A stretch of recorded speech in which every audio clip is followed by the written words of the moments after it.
नमस्कार। कल्पना कीजिए, आपने अपने घर के कीमती गहने पूरे भरोसे के साथ किसी के पास गिरवी रखे और फिर एक दिन पता चले कि ना गहने वापस मिलेंगे, ना ही आपका पैसा।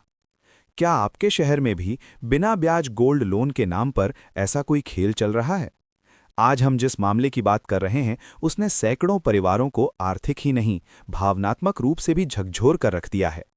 ब्याज मुक्त लोन का लालच, आसान प्रक्रिया का वादा और सुरक्षा की गारंटी, इन दावों ने लोगों को इस तरह प्रभावित किया कि वे खुद अपने गहने लेकर कथित संचालकों के पास पहुंच गए।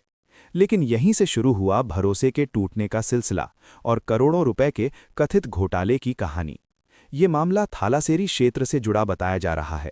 आरोप है कि एक ज्वेलरी प्रतिष्ठान के माध्यम से लोगों को समझाया गया, अपने गहने जमा कीजिए, 1 साल तक बिना ब्याज लोन पाइए और तय अवधि के बाद अपने गहने सुरक्षित वापस ले जाइए। सुनने में ये योजना किसी सुनहरे अवसर जैसी लगती थी, लेकिन कई परिवारों के लिए यही वादा एक बुरे सपने में बदल गया। लोगों ने अपनी मेहनत की कमाई से खरीदे गहने सौंप दिए, कुछ ने अतिरिक्त रकम भी जमा कराई, इस भरोसे के साथ कि समय पूरा होने पर उन्हें बराबर वजन के गहने वापस मिलेंगे। लेकिन जब समय बीता तो वादे गायब थे, ना गहने लौटे, ना पैसा। इस मामले में 42 वर्षीय इस्माइल पीपी, जो एडगर का निवासी बताया जा रहा है, मुख्य आरोपी के रूप में सामने आया है।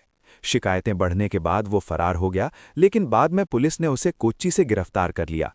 जांच में सामने आया कि city Almas gold and diamond नाम की दुकान के जरिए लोगों का भरोसा जीता गया। चमकचमाता शोरूम, सलीकेदार व्यवहार और बिना ब्याज लोन का आकर्षक वादा।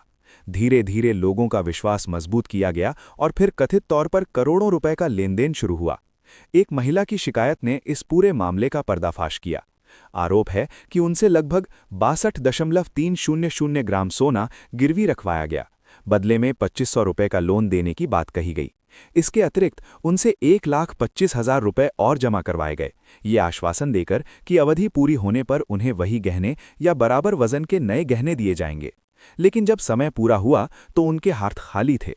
जरा सोचिए, जिन गहनों में किसी की शादी की यादें जुड़ी हों, परिवार की इज्जत जुड़ी हो, सालों की बचत जुड़ी हो, उनका इस तरह गायब हो जाना कितना बड़ा आघात होता है। पुलिस जांच में यह भी सामने आया है कि मामला सिर्फ एक व्यक्ति तक सीमित नहीं था। 4 अन्य आरोपियों को भी गिरफ्तार किया जा चुका है। प्रकाशी, मोहम्मद शिबिलसी, एजेंट अब्दुल सलीम और अफजल।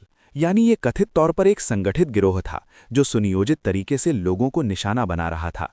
अलग अलग पुलिस स्टेशनों में दर्ज करीब 35 मामलों से इस नेटवर्क का संबंध बताया जा रहा है।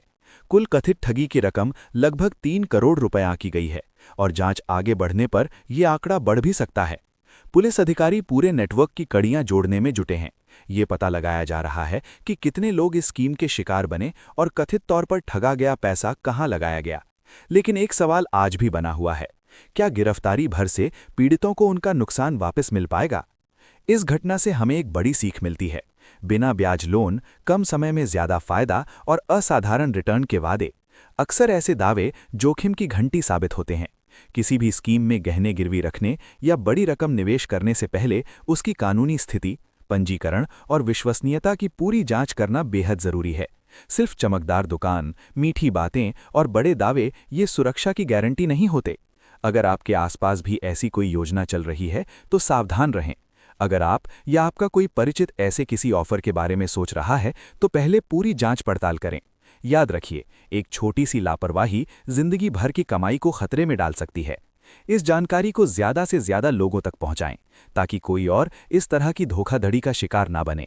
वीडियो को लाइक करें, टेकमेट इंडिया चैनल को सब्सक्राइब करें और इसे शेयर जरूर करें। हम आगे भी ऐसे महत्वपूर्ण मामलों की सच्चाई आपके सामने लाते रहेंगे। ये वीडियो केवल शैक्षिक और जागरूकता के उद्देश्य से तैयार किया गया है। किसी भी निवेश से पहले अपने वित्तीय सलाहकार से सलाह अवश्य लें। धन्यवाद। नमस्कार।